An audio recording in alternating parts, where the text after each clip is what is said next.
Oh, les lunettes, votre agence de vue est désormais ouverte à Weiho, tout juste en face du collège d'enseignement général.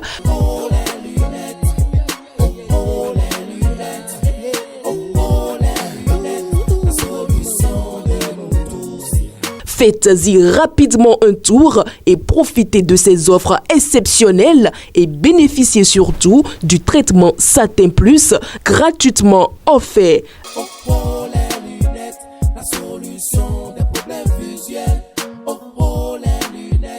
Ah, oh, les lunettes, votre vision, notre priorité.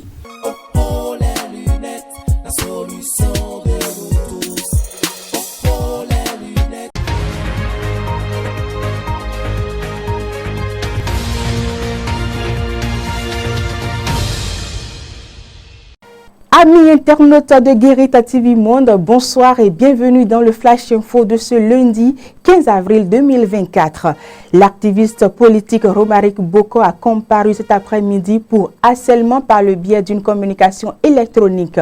À la barre, l'homme politique s'est fondu en excuses et a plaidé coupable. Selon Romaric Boko, cité par BIP Radio, son intention n'a jamais été de menacer le ministre, mais de l'informer au sujet des irrégularités dénoncées par les populations dans l'affaire d'expropriation à Togmen.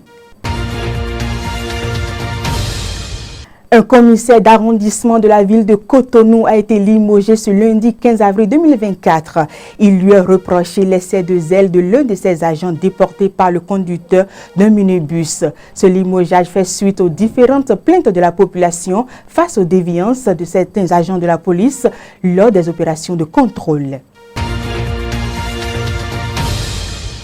Nous poursuivons ce flash info. L'Agence nationale de gestion des marchés alerte contre le recensement illégaux de certains commerçants qui ont cours au marché d'Antokpa. Cette activité est catégoriquement proscrite et ceux qui s'y adonnent seront soumis à des sanctions sévères conformément à la législation en vigueur.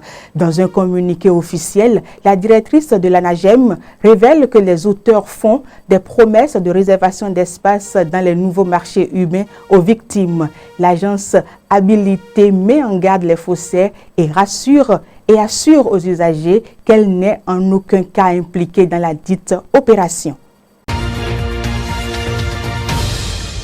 De Cotonou, rendons-nous à présent à Gogounou dans le nord Bénin où un homme a été tué par balle par des malfrats alors qu'il dormait à son domicile. Les faits se sont produits dans la nuit du samedi 13 au dimanche 14 avril 2024 aux environs de 2 h du matin au quartier dénommé Petit Paris. D'après plusieurs sources, les malfrats au nombre de 6 au total ont violenté et battu l'épouse de la victime et pillé son domicile avant de disparaître dans la nature avec une importante somme. Aux dernières nouvelles, les éléments de la police républicaine sont à pied d'œuvre pour retrouver ces malfrats. Une enquête a été ouverte à cet effet.